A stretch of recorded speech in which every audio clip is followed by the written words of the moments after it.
Aunty, ನಿಮ್ಗಿನ್ನೂ ನನ್ನ ಮೇಲೆ ಕೋಪ ಹೋಗಿಲ್ವಾ? ಯಾರು ಹೇಳಿದ್ರು ನಿಮಗೆ ನನಗೆ ನಿನ್ನ ಮೇಲೆ ಕೋಪ ಇದೆ ಅಂತ? ಮತ್ತಿನ್ನೇನು ಆಂಟಿ, ನೀವು ಸರಿಯಾಗಿ ನನಗೆ ಮುಖ ಕೊಟ್ಟು ಮಾತಾಡ್ತಾ ಇಲ್ಲ. ಇನ್ನೇನು ಅಂದ್ಕೋಬೇಕು ಹೇಳಿ? ಪ್ರೇಮ್, ನೀ ನನ್ನ ಮಗಳ ವಿಷಯನ ಮುಚ್ಚಿಟ್ಟೆ ಅಂತ ನಿನ್ನ ಮೇಲೆ ಕೋಪ ಮಾಡ್ಕೋಬೇಕು? ನನ್ನ ಮಗಳಿಗೆ ಬಾಳ್ ಕೊಟ್ಟೆ ಅಂತ ನೀನು ಔದಾರ್ಯನ ಸ್ವೀಕರಿಸ್ಬೇಕು? ನನಗೊಂದು ಗೊತ್ತಾಗ್ತಿಲ್ವೋ, ಒಂಥರ ಇಬ್ಬಂದಿಲ್ಲಿ ಸಿಕ್ಕಾಕೊಂಡು ಒದ್ದಾಡ್ತಾ ಇದ್ದೀನಿ. ಸಾರಿ ಆಂಟಿ, ನಿಮಗೆ ಈ ಸತ್ಯ ಗೊತ್ತಾಗಬಾರ್ದಾಗಿತ್ತು. ಇದರಿಂದ ನಿಮ್ಗೆ ಎಷ್ಟು ದೊಡ್ಡ ಆಘಾತ ಆಗಿದೆ ಅಂತ ನನಗೆ ಗೊತ್ತು. ಎಷ್ಟೇ ಕೇರ್ಫುಲ್ ಆಗಿದ್ದರೂ ಅದು ನಿಮ್ಗೆ ತಿಳಿದೇ ಹೋಯಿತು. ಅದೇ ವಿಪರ್ಯಾಸ ಆಗಿತ್ತು. ನಾನು ನಿನ್ನನ್ನು ಎಷ್ಟೋ ನಂಬ್ಕೊಂಡಿದ್ದೆ ಪ್ರೇಮ್. ಇಂಥದ್ದೊಂದು ಅನರ್ಥ ಆಗಿರೋದನ್ನು ನನ್ನಿಂದ ಮುಚ್ಚಿಡೋದಕ್ಕೆ ನಿಂಗೆ ಹೇಗೆ ಮನಸ್ಸು ಬಂತು ಪ್ರೇಮ್?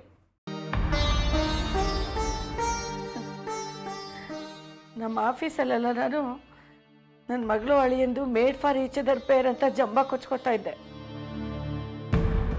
ಆದರೆ ನಿಮ್ಮಿಬ್ಬರ ಮಧ್ಯೆ ಇಂಥ ಭಯಂಕರವಾದ ಸತ್ಯ ಅಡಗಿದೆ ಅಂತ ನಾನು ಕನಸಲ್ಲೂ ಅಂದ್ಕೊಂಡಿರಲಿಲ್ಲ ಪ್ರೇಮ್. ಯಾಕೋ ಇಂಥ ತ್ಯಾಗ ಮಾಡಿದೆ ಪ್ರೇಮ್? ಬೇರೆ ಯಾರ್ದ ಮಗುಗೆ ತಂದೆ ಆಗೋಂಥ ಗ್ರಾಚಾರ ನಿನಗೆ ಯಾಕೆ? ನನ್ನ ಮಗಳು ಮಾಡಿದ ತಪ್ಪಿಗೆ ನೀನು ಯಾಕೆ ಬೆಲೆ ತರಬೇಕು? ನೆನ್ಸ್ಕೊಂಡೋಳು ಸಿಗ್ದಾಕ್ಬಿಡೋ ಅಷ್ಟು ಕೋಪ ಬರುತ್ತೆ. ಆಂಟಿ ಪ್ಲೀಸ್, ಸಾಕ್ಷಿ ವಿಷಯದಲ್ಲಿ ನೀವು ತುಂಬ ಹಾರ್ಷಾಗಿ ನಡ್ಕೋತಾ ಇದ್ದೀರಾ. ಅವ್ರು ನಿಮ್ಮ ಮಗಳೇ ಅಲ್ಲ, ನಿಮಗೂ ಅವ್ರಿಗೂ ಸಂಬಂಧನೇ ಇಲ್ಲ ಅನ್ನೋ ಹಾಗೆ ಮಾತಾಡೋದು ನಿಮ್ಗೆ ಅಸಂಬದ್ಧ ಅನ್ಸಲ್ವಾ? ಸಾಕ್ಷಿನ ಅನಿರುದ್ಧನ ಮನೆಗೆ ಕಳಿಸ್ಬಿಡ್ಬೇಕು ಅಂತಿದ್ದೀರಲ್ಲ, ಈ ವಿಷಯ ಅವ್ರಿಗೇನಾದರೂ ಗೊತ್ತಾದರೆ ಅವ್ರು ಎಷ್ಟು ನೊಂದ್ಕೊಬೋದು ಹೇಳಿ? ನಾ ತಲೆ ಕೆಟ್ಟು ಬಡ್ಬಡಿಸ್ತಿದ್ದೀನಿ ಅಂತ ಅನ್ಕೊಂಡಿದೀಯ ಪ್ರೇಮ್? ನಾ ಶ್ರೀಪತಿ ಮೇಷ್ಟ್ರು ಟ್ರೈನಿಂಗಲ್ಲಿ ಬೆಳೆದಿರೋಳು. ಅವ್ರ ಎದುರಿಗೊಂದು ಸಣ್ಣ ಸುಳ್ಳು ಹೇಳೋಕ್ಕೂ ಕೈಕಾಲೆಲ್ಲ ನಡುಗುತ್ತೆ ನನಗೆ. ಮದುವೆಗೆ ಮುಂಚೆನೇ ಅವಳು ಗರ್ಭಿಣಿ ಆಗಿದ್ದನ್ನು ಮುಚ್ಚಿಡೋದಕ್ಕೆ ಎಷ್ಟು ಹಿಂಸೆ ಆಯಿತು ಗೊತ್ತಾ ಪ್ರೇಮ್? ಈಗ ಅವಳ ಹೊಟ್ಟೆಲಿರೋ ಮಗು ಅವ್ರ ವಂಶದ ಕುಡಿಯಲ್ಲ ಅನ್ನೋದನ್ನು ಮುಚ್ಚಿಡೋದಕ್ಕೆ ಎಷ್ಟು ದಿನ ಸಾಧ್ಯ? ಸತ್ಯ ಗೊತ್ತಾದರೆ ಮೇಷ್ಟ್ರು ಚೀಮಾರಿ ಹಾಕೋದಿರಲಿ.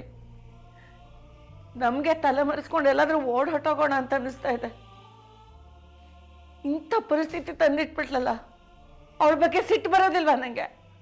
ಆಂಟಿ, ತಪ್ಪು ಮಾಡಿದಾಗ ಕೋಪ ಬರೋದು ಇಟ್ಸ್ ಅ ನ್ಯಾಚುರಲ್ ಥಿಂಗ್. ಆದರೆ ಪಶ್ಚಾತ್ತಾಪ ಪಟ್ಟಾಗ ಹಠ ಸಾಧಿಸ್ಬಾರ್ದಲ್ವಾ ಆಂಟಿ? ಬರೀ ಬಾಯಿ ಮಾತಲ್ಲಿ ಸಾರಿ ಹೇಳಿಬಿಟ್ರೆ ಆಗಿರೋ ತಪ್ಪನ್ನೆಲ್ಲ ಸರಿ ಮಾಡೋಕ್ಕಾಗತ್ತಾ? ಮರೆಯೋಕ್ಕಾಗತ್ತಾ? ಎಷ್ಟು ಜನಕ್ಕೆ ಮೋಸ ಆಗಿದೆ. ತಂದೆ ತಾಯಿಗೆ, ನಿಮ್ಮ ತಂದೆಗೆ, ಶ್ರೀಪತಿ ಮೇಷ್ಟ್ರಿಗೆ, ನಿನಗೆ. ಕಡೆಗೆ ಅವಳ ಬಾಳೆಗೆ ಅವಳೇ ಬೆಂಕಿ ಹಚ್ಕೊಂಡ್ಬಿಟ್ಲಲ್ಲ ಪ್ರೇಮ್. ಇದನ್ನೆಲ್ಲ ಬರೆಯೋಕ್ಕಾಗತ್ತಾ? ಕ್ಷಮಿಸಕ್ಕಾಗತ್ತಾ? ಆಂಟಿ, ಯಾರು ಹೇಳಿದ್ದು ಸಾಕ್ಷಿ ನನಗೆ ಮೋಸ ಮಾಡಿದ್ದಾರೆ ಅಂತ? ನಿಜವಾಗ್ಲೂ ಮೋಸ ಆಗಿರೋದು ಅವ್ರಿಗೆ, ಅವ್ರ ನಂಬಿಕೆಗೆ, ಪ್ರೀತಿಗೆ ದೊಡ್ಡ ಮೋಸ ಮಾಡಿದ್ದಾನೆ ಆ ಅನಿರುದ್ಧ್. ನಿಜ ಹೇಳಬೇಕು ಅಂದರೆ ಸಾಕ್ಷಿನ ಮದುವೆ ಕನ್ವಿನ್ಸ್ ಮಾಡಿದ್ದು ನಾನು. ಪಾಪ ಅವರು ನನ್ನ ಹತ್ರ ಯಾವ ವಿಷಯನೂ ಮುಚ್ಚಿಟ್ಟಿಲ್ಲ, ಎಲ್ಲನೂ ಹೇಳ್ಕೊಟ್ಟಿದ್ದಾರೆ. ನಾನು ತ್ಯಾಗ ಮಾಡಬೇಕು ಅಂತ ಅವ್ರನ್ನ ಮದುವೆ ಮಾಡ್ಕೊಳ್ಳಿಲ್ಲ ಆಂಟಿ. ನನಗೆ ಅವ್ರ ಮೇಲಿದ್ದ ಅಪಾರವಾದ ಪ್ರೀತಿ ನನ್ನ ಕೈಯಲ್ಲಿ ಆ ಕೆಲಸ ಮಾಡಿಸ್ತು. ಮತ್ತೆ ನೀನು ಮೈತ್ರಿಯನ್ನು ಪ್ರೀತಿಸಿದ್ದು? ಆಂಟಿ, ನಾನು ಮೈತ್ರೇಯಿ ತುಂಬ ಒಳ್ಳೆ ಫ್ರೆಂಡ್ಸ್. ಮೈತ್ರೇಯಿ ನನ್ನನ್ನು ಇಷ್ಟಪಟ್ಟಿದ್ಲು, ಆದರೆ ನನಗೆ ಅವಳ ಬಗ್ಗೆ ಯಾವುದೇ ರೀತಿಯಾದಂಥ ಭಾವನೆಗಳಿರಲಿಲ್ಲ. ನಾನು ಈ ಮನೆ ಕಾಲಿಟ್ಟ ದಿನದಿಂದನೇ ಸಾಕ್ಷಿನ ಇಷ್ಟಪಡೋದಕ್ಕೆ ಶುರು ಮಾಡಿದ್ದೆ. ಅವ್ರ ಜೀವನದಲ್ಲಿ ಅನಿರುದ್ಧನ ಪ್ರವೇಶ ಆಗಿದೆ ಅನ್ನೋ ವಿಷಯ ಕೂಡ ನನಗಾಗಿ ಗೊತ್ತಿರಲಿಲ್ಲ. ಸಾಕ್ಷಿ ನನ್ನ ಚೈಲ್ಡ್ಹುಡ್ ಫ್ರೆಂಡ್ ಅನ್ನೋ ಭಾವನೆಯಿಂದನೇ ನಾನು ಅವ್ರನ್ನ ಪ್ರೀತಿಸ್ತಾ ಇದ್ದೆ. ಅವರು ಅನಿರುದ್ಧನ ಮದುವೆ ಆಗಿರೋ ವಿಷಯ ತಿಳಿಯೋ ಹೊತ್ತಿಗೆ ಸಾಕ್ಷಿ ಮೇಲೆ ನನ್ನ ಪ್ರೀತಿ ಸಂಪೂರ್ಣವಾಗಿ ಬೆಳೆದ್ಬಿಟ್ಟಿತ್ತು. ಅವ್ರಿಗೆ ಮೋಸ ಆಗಿದೆ ಅಂತ ಗೊತ್ತಾದ ಮೇಲೆ ಅವ್ರನ್ನ ಹಾಗೆ ಬಿಡೋದಕ್ಕೆ ನನಗೆ ಮನಸ್ಸಾಗಲಿಲ್ಲ. ಅದಕ್ಕೆ ಅವ್ರ ಮದುವೆ ಬೇಡ ಅಂತ ಎಷ್ಟೇ ಹಠ ಹಿಡಿದ್ರು ನಾನು ಬಲವಂತ ಮಾಡಿ ಅವ್ರನ್ನ ಮದುವೆಗೆ ಒಪ್ಪಿಸ್ದೆ.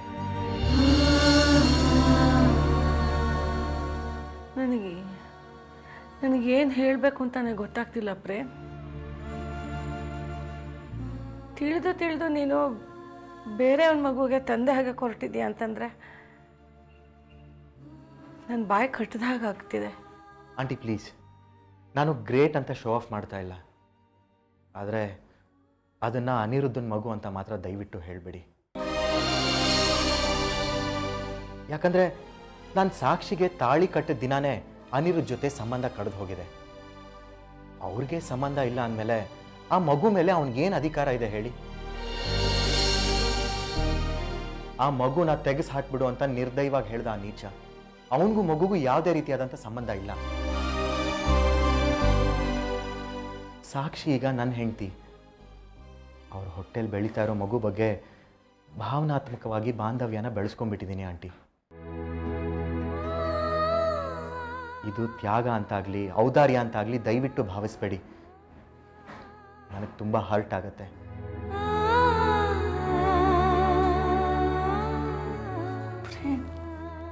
ಆಂಟಿ, ಈ ಸಮಯದಲ್ಲಿ ನೀವು ಸಾಕ್ಷಿನೇನಾದರೂ ಕ್ಷಮಿಸದೇ ಇದ್ದರೆ ಅವರು ಗಿಲ್ಟಲ್ಲೇ ಕೊರ್ಗಿ ಸತ್ತು ಹೋಗ್ತಾರೆ. ಅನಿರುದ್ಧ ಮೋಸ ಮಾಡಿದಾಗ್ಲೇ ಅವ್ರು ಸಾಯಬೇಕಾಗಿತ್ತು. ಆಗ ನಾನು ಬದುಕಿಸ್ದೆ. ಆದರೆ ಈಗ ನಾನು ಅವ್ರನ್ನ ಕಳ್ಕೊಳ್ಳೋದಕ್ಕೆ ಸಿದ್ಧ ಇಲ್ಲ.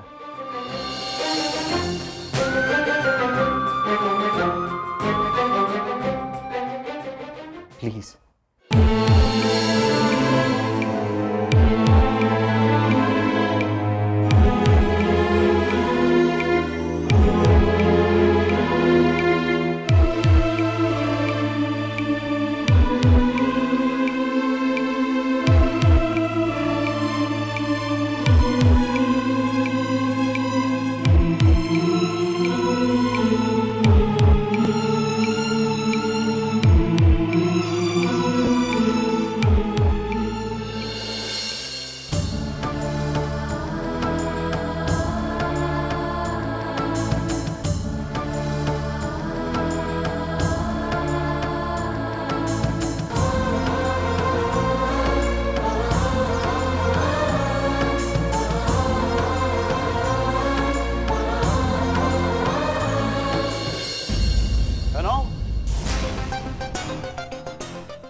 ಯಾನೋ ಯಾನೋ ಯಾನೋ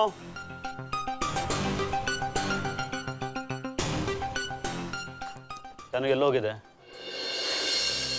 ಸಾಕ್ಷಿನ ಮೀಟ್ ಮಾಡೋದಿಕ್ಕೆ. ಸಾಕ್ಷಿನ ಮೀಟ್ ಮಾಡೋಕ? ನಿಗೇನು ತಲೆ ಕೆಟ್ಟಿದ್ಯಾ? ಅಲ್ಲ, ಮತ್ತೇನು ಕೆಲಸ ಅವಳ ಹತ್ರ ನಿನಗೆ? ನೋಡು, ಅವಳು ಸುಮ್ಮನೆ ತಲೆ ಕೆಡಿಸ್ತಾಳೆ. ಇಷ್ಟು ದಿನ ಆದ್ಮೇಲೆ ರಾಗ ತೆಗಿತಿದ್ದಾಳೆ. ನೀನು ಅದನ್ನೆಲ್ಲ ನಂಬೋಕೆ ಹೋಗ್ಬೇಡ. ಈ ವಿಷಯನ ಯಾಕೆ ಇಷ್ಟೊಂದು ಸೀರಿಯಸ್ ಆಗಿ ತಗೊಂಡಿದ್ಯಾ ನೀನು? ಮತ್ತೆ ನಿಮ್ಮ ಮೇಲೆ ಈ ರೀತಿ ಆರೋಪ ಮಾಡ್ತಿದ್ದಾಳಲ್ಲ, ನಂಗೆ ಅವಮಾನ ಆಗಲ್ವಾ? ಇದೆಲ್ಲ ಬಗೆಹರಿಬೇಕು, ಆಗ್ಲೇ ನಂಗೆ ನೆಮ್ಮದಿ. ನಿನಗೆ ಬುದ್ಧಿ ಇಲ್ಲ. ಯಾರೋ ಕಮೆಂಟ್ ಮಾಡಿದ್ರು ಅಂತ ನೀನು ಯಾಕೆ ಡಿಸ್ಟರ್ಬ್ ಆಗ್ತೀಯಾ?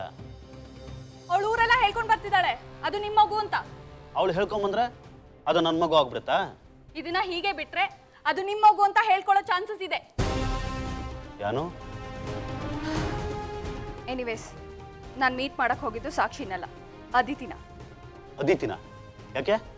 ನೀವು ಮಾಡ್ಕೊಂಡಿದ್ರಲ್ಲ ಹಗರಣ, ಅದ್ರ ಬಗ್ಗೆ ಡಿಸ್ಕಸ್ ಮಾಡೋದಿಕ್ಕೆ. ಅವಳಿಗೂ ಹೇಳ್ಬಿಟ್ಯಾ? ಯಾಕೆ ಜಾನು? ಇಲ್ಲ ಅನಿ, ಈಗ ನನಗೆ ಧೈರ್ಯ ಬಂದಿದೆ. ಆ ಸಾಕ್ಷಿ ನಿಮ್ಮ ಮೇಲೆ ಈ ರೀತಿ ಅಲಿಗೇಟ್ ಮಾಡ್ತಿದ್ದಾಳಲ್ಲ, ಅವಳ ಬಾಯಿ ಹೇಗೆ ಮುಚ್ಚಿಸ್ಬೇಕು ಅಂತ ನಂಗೆ ಗೊತ್ತಾಗಿದೆ. ಹೇಗೆ? ಪೇರೆಂಟಲ್ ಟೆಸ್ಟ್ ಮಾಡ್ಸೋಣ ಅಂತ. ಜಾನು, ಅದೆಲ್ಲ ಯಾಕೆ? ನಿನ್ಗೇನು ತಲೆ ಕೆಟ್ಟಿದ್ಯಾ? ಇಲ್ಲ ಅನಿ, ಈ ರೀತಿ ಆರೋಪಗಳೆಲ್ಲ ಮೊಳಕೆ ಇದ್ದಾಗೆ ಚಿಫ್ಟ್ ಹಾಕ್ಬಿಡ್ಬೇಕು. ಇಲ್ಲ ಅಂದ್ರೆ ನಾಳೆ ನಮ್ಮ ಕುತ್ತಿಗೆಗೆ ಬರೋದು. ನಾನು ನಿಮ್ಮ ಜೊತೆ ನಿರಾತಂಕವಾಗಿ ಸಂಸಾರ ಮಾಡಬೇಕು ಅಂದರೆ ಆ ಮಗು ನಿಮ್ದಲ್ಲ ಅಂತ ನನಗೆ ಗೊತ್ತಾಗಬೇಕು. ನನ್ನ ಮಾತ್ರ ಮೇಲೆ ನಂಬಿಕೆ ಅಲ್ವಾ? ನಂಬಿಕೆ ಇದೆ, ಆದರೆ ಸೊಸೈಟಿಗೆ ಪ್ರೂಫ್ ಬೇಕು. ಎನಿವೇಸ್ ಟೆಸ್ಟ್ ಆಗಲಿ ಬಿಡಿ, ನಾವು ಕಳ್ಕೊಳ್ಳೋದೇನಿದೆ? ಆ ಮಗು ನಿಮ್ದಲ್ಲ ಅಂತ ಗೊತ್ತಾದಾಗ ಮುಖಭಂಗ ಆಗೋದು ಸಾಕ್ಷಿಗೆ ತಾನೆ. ಅಲ್ಲ ಅದು ಅನಿ ಪ್ಲೀಸ್, ಅದಕ್ಕೆ ನಾ ಹೇಳ್ತಾ ಇರೋದು DNA ಟೆಸ್ಟ್ ಮಾಡ್ಸೋಣ ಅಂತ. ಅವಾಗ ಸಾಕ್ಷಿನೂ ಬಾಯಿ ಮುಚ್ಕೊಂಡಿರ್ತಾಳೆ. ರಾಜನು, ಸಾಕ್ಷಿ ಆಗಲಿ ಸೊಸೈಟಿ ಆಗಲಿ ನಮ್ಮ ತಂಟೆಗೆ ಬರಬಾರ್ದು. ಆ ಥರ ನಾನು ನೋಡ್ಕೋತೀನಿ, ನೀನು ಧೈರ್ಯವಾಗಿರೋ. ಅಲ್ಲ, ನೀನು ಯಾಕೆ ಈ ಇಲ್ಲದೆ ಇರೋ ಅತಿರೇಕಗಳು ಮಾಡ್ತಾ ಇದೀಯಾ? ನಿಮಗೆ ಗೊತ್ತಿಲ್ಲ ಅನಿ, ಇದು ತುಂಬ ಗಂಭೀರವಾದ ವಿಚಾರ. ನಾಳೆ ದಿನ ಈ ಮನೆ ನಂದು, ಅನಿರುದ್ ನನ್ನ ಗಂಡ ಅಂತ ಹೇಳ್ತಾಳೆ. ಏನು ಮಾಡ್ತೀರಾ? ಈ ಮನೆ ಸೊಸೆ ನಾನು ಅಂತ ಹಕ್ ಚಲಾಯಿಸ್ತಾಳೆ. ಏನು ಮಾಡ್ತೀರಾ? ಆಗ ಅವಳ ಜೊತೆ ಜಗಳ ಆಡ್ಕೊಂಡು ಕೂರೋದಕ್ಕಾಗತ್ತಾ? ಅವಳಿಗಷ್ಟೆಲ್ಲ ಧೈರ್ಯ ಇಲ್ಲ ಜಾನು, ನೀನು ಗಾಬರಿ ಆಗ್ಬೇಡ. ಅನಿ ಪ್ಲೀಸ್, ಹೆದರಿಸಿ ಬದರಿಸಿ ಸುಮ್ಮನೆ ಇರಿಸಿದ್ರೆ ಅದು ತಾತ್ಕಾಲಿಕ. ಈಗ ಮೀಡಿಯಾ ತುಂಬ ಪವರ್ಫುಲ್ ಆಗಿದೆ. ಯಾವುದೋ ಒಂದು ಚಾನೆಲಿಗೆ ಹೋಗ್ಬಿಟ್ಟು ನ್ಯೂ ಚಿತ್ರಲೇಖ ಮ್ಯಾನೇಜಿಂಗ್ ಎಡಿಟರ್ ನನಗೆ ಹೀಗೆ ಮೋಸ ಮಾಡಿದ್ದಾರೆ, ನನ್ನ ಹೊಟ್ಟೆಲಿರೋ ಮಗು ಅವ್ರದ್ದು ಅಂತ ಹೇಳಿದರೆ ಸಾಕು, ನಿಮ್ಮ ಮಾನ ಮರ್ಯಾದೆ ಎಲ್ಲ ಬೀದಿಗೆ ಬರುತ್ತೆ. ಅಲ್ಲ ಅದು ತಲೆ ಎತ್ಕೊಂಡು ಓಡಾಡೋದಕ್ಕಾಗೋದಿಲ್ಲ. ಅವಳು ನೋಡಿದ್ರೆ ಅವಳು ಅಷ್ಟು ಸುಲಭವಾಗಿ ಬಿಡ್ತಾಳೆ ಅಂತ ನನಗನ್ನಿಸ್ತಾ ಇಲ್ಲ. ಈ ಕೆಲಸ ಈಗಲೇ ಆಗಲೇಬೇಕು. ಏನು ಹೇಳ್ತಿದ್ಯಾ ನೀನು? ಹ್ಞೂ ಅನಿ, ನಾನು ಅದಿತಿ ಹತ್ರ ಮಾತಾಡಿದ್ದೀನಿ. ಮಗು ಆಗೋಕ್ಕಿಂತ ಮುಂಚೆನೇ ಪೇರೆಂಟಲ್ ಟೆಸ್ಟ್ ಮಾಡಿಸ್ಬೋದಂತೆ. ಮಗು ಆಗೋ ತನಕ ಕಾಯೋದೇನು ಬೇಕಾಗಿಲ್ವಂತೆ. ಜಾನು, ಏನಾಗಿದೆ ನಿನಗೆ? ಸ್ವಲ್ಪ ಕಾಸ್ಟ್ಲಿ ಅಂತೆ. ದುಡ್ಡು ಹೋದರೆ ಹೋಯ್ತು. ಒಟ್ಟಿನಲ್ಲಿ ಈ ಪ್ರಾಬ್ಲಮ್ ಈಗಲೇ ಸಾಲ್ವ್ ಆಗಬೇಕು. ನೀವೇನು ಯೋಚನೆ ಮಾಡಬೇಡಿ, ನಾನು ಅದಿತಿ ಹತ್ರ ಮಾತಾಡಿದ್ದೀನಿ. ರಿಪೋರ್ಟ್ ಬರಲಿ, ಸಾಕ್ಷಿ ಮುಖದ ಮೇಲೆ ಬಿಸಾಕಿ ಮಾತಾಡ್ತೀನಿ. ಅವಾಗ ಅವಳ ಕೈಯಲ್ಲಿ ಏನೂ ಮಾಡ್ಕೊಳ್ಳೋದಕ್ಕೆ ಸಾಧ್ಯ ಇಲ್ಲ. ಇಲ್ಲಾಂದರೆ ನನಗೆ ನಿಮ್ಮ ಜೊತೆ ಫ್ರೀಯಾಗಿರೋದಕ್ಕೆ ಸಾಧ್ಯ ಇಲ್ಲ. ಜಾನು, ಅನಿ ಪ್ಲೀಸ್, ಈ ಟೆಸ್ಟ್ ಆಗಲೇಬೇಕು.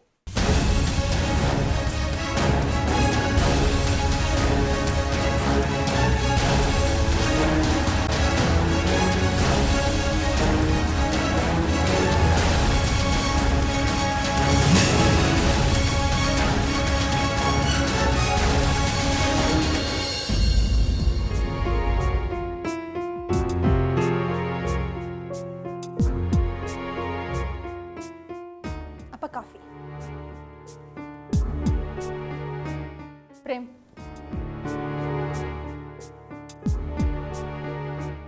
ಸಾಕ್ಷಿ ತಗೋ ಕಾಫಿ.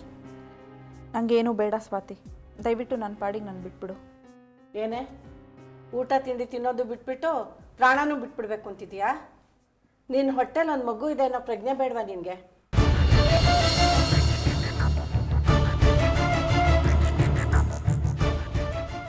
ಏನೇ ಹಾಗೆ ಮಿಕ್ ಅಂತ ಮುಖ ನೋಡ್ತಾ ಇದೀಯಾ?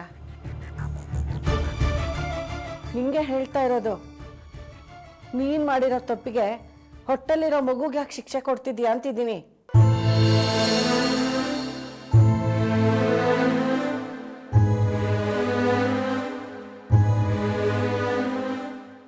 ಅಮ್ಮ, ನೀನಾ ಮಾತಾಡ್ತಿರೋದು?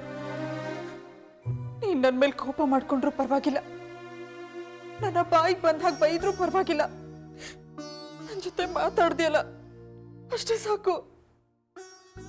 ಹೌದು ಕಣೆ, ನಾನು ನಿನ್ನ ಶತ್ರು ನೋಡು. ನಿನ್ನ ಜೊತೆ ಮಾತು ಬಿಟ್ಟು ಹಠ ಸಾಧಿಸೋದಿಕ್ಕೆ. ಹೌದು, 2 ದಿನ ನಾನು ನಿನ್ನ ಜೊತೆ ಮಾತಾಡದೇ ಇದ್ದಿದ್ದಕ್ಕೆ ಇಷ್ಟು ಸಂಕಟ ಪಡ್ತಿದ್ಯಲ್ಲ. ನಿನ್ನ ಜೀವನದಲ್ಲಿ ಎಷ್ಟೆಲ್ಲ ನಡೀತು, ಅದನ್ನೆಲ್ಲ ನಮ್ಮಿಂದ ಮುಚ್ಚಿಟ್ಟು ನಮ್ಮ ಕಣ್ಣಿಗೆ ಮಣ್ಣೆರ್ಚಿದೆಯಲ್ಲ. ಅಪ್ಪ ಅಮ್ಮ ಆಗಿ ನಮ್ಗೆ ಎಷ್ಟು ಸಂಕಟ ಆಗಿರಬೇಡ. ಅಪ್ಪ ಅಮ್ಮ ಅಂದರೆ ಏನು ಅಂದ್ಕೊಂಡ್ಬಿಟ್ಟಿಯೆ? ನೀನೇನೇ ತಪ್ಪು ಮಾಡಿದ್ರು ನಿನ್ನನ್ನು ಕ್ಷಮಿಸ್ಬಿಡ್ಬೇಕಲ್ವ? ಏನು ಹೇಳ್ದೆ? ನಮ್ಗೇನು ಕೋಪ ಬರೋದಿಲ್ವಾ? ಸ್ವಾಭಿಮಾನ ಇಲ್ವಾ? ಆಕ್ರೋಶ ತೋರ್ಸೋ ಹಕ್ಕಿಲ್ವಾ ನಮಗೆ? ಅಮ್ಮ, ಅಮ್ಮ ನೋವಾದಾಗ ಮಾತ್ರ ಅಮ್ಮ ಅನ್ನೋ ಹೆಸರು ನೆನಪಾಗುತ್ತಲ್ವಾ? ಅದೇ ಅಪ್ಪ ಅಮ್ಮಂಗೆ ನೀವು ನೋವು ಕೊಡೋವಾಗ?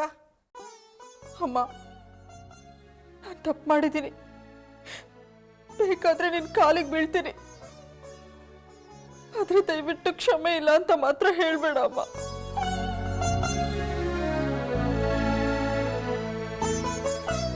ಹುಟ್ಟಿದಾಗಿಂದ ಎಷ್ಟೋ ತಪ್ಪು ಮಾಡ್ತಾನೆ ಬಂದಿದೀಯ ನೀನು. ಚಿಕ್ಕವಳಿದ್ದಾಗ ನಿನಗೆ ನೆನಪಿದೆಯೋ ಇಲ್ವೋ, ನೀವೊಂದ್ಸತಿ ಬೆಂಕಿನಲ್ಲಿ ಕೈ ಹಾಕ್ಬಿಟ್ಟು ಕೈ ಸುಟ್ಕೊಂಡ್ಬಿಟ್ಟಿದ್ದೆ. ಪಾಪ ನೀನಿನ್ನೂ ಚಿಕ್ಕವಳು, ನಿಂಗೆ ಗೊತ್ತಿರಲಿಲ್ಲ ಬೆಂಕಿಲಿ ಕೈ ಇಟ್ಟರೆ ಸುಡುತ್ತೆ ಅಂತ. ಆದ್ರೆ ನನಗೆ ನಿನ್ನ ಕೈಲಾಗಿದ್ದ ಗಾಯ, ಬೊಬ್ಬೆ ನೋಡಿ ಎಷ್ಟು ಸಂಕಟ ಆಗಿತ್ತು ಗೊತ್ತಾ. ರಾತ್ರಿ ಇಡೀ ನಿದ್ದೆ ಮಾಡಿರಲಿಲ್ಲ. ಆದರೆ ಈಗ ಬುದ್ಧಿ ಬಂದ ಮೇಲೂ ಬೆಂಕಿ ಸಹವಾಸ ಮಾಡಿ ಸುಟ್ಕೊಂಡಿದೆಯಲ್ಲೇ. ಬರೀ ಕೈ ಮಾತ್ರ ಅಲ್ಲ, ಬದುಕನ್ನೇ ಸುಟ್ಕೊಂಡ್ಬಿಟ್ಟಿದೆಯಲ್ಲ.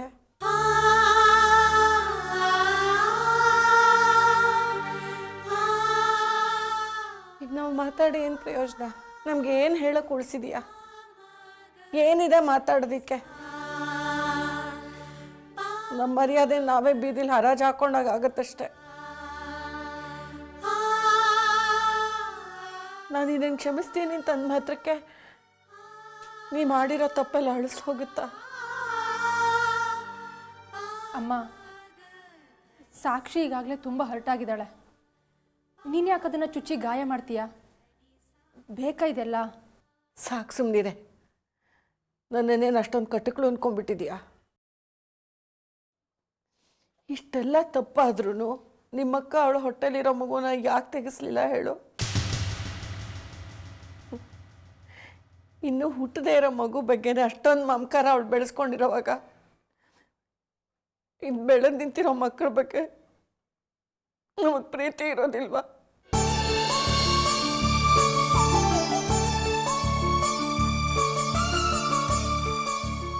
ಪ್ರೀತಿ ಇರೋ ಕಡೆನೆ ಕೋಪ, ದುಃಖ, ಜಗಳ, ಸಲಿಗೆ ಎಲ್ಲ ಇರೋದು.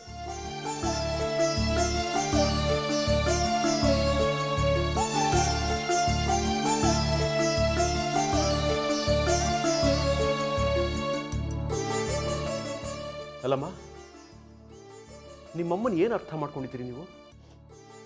ಅವಳ ಸಂಕಟ ಏನಾದರೂ ಅರ್ಥ ಆಗಿದೆ ನಿಮಗೆ? ಸಾಕ್ಷಿ ವಿಚಾರ ಗೊತ್ತಾದಾಗಲಿಂದ ಒಂದು ದಿವಸ ಊಟ ಮಾಡಿಲ್ಲ, ನಿದ್ದೆ ಮಾಡಿಲ್ಲ ಅವಳು ಸರಿಯಾಗಿ. ಗೊತ್ತಾ ನಿಮ್ಗೆ ಆ ವಿಚಾರ? ಅವಳು ಯಾಕಷ್ಟು ಹಾರ್ಷಾಗಿ ಮಾತಾಡ್ತಾಳೆ ಗೊತ್ತಾ?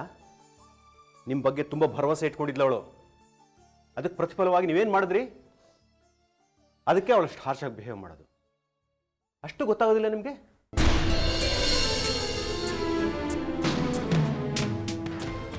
ಅಮ್ಮ, ಹಾಗಿದ್ರೆ ಇನ್ಯಾವತ್ತೂ ನೀನನ್ನ ಕ್ಷಮಿಸೋದೇ ಇಲ್ವಾ?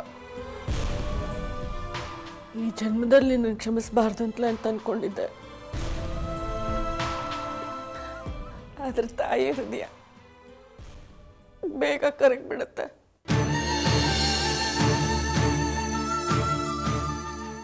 ಅಮ್ಮ,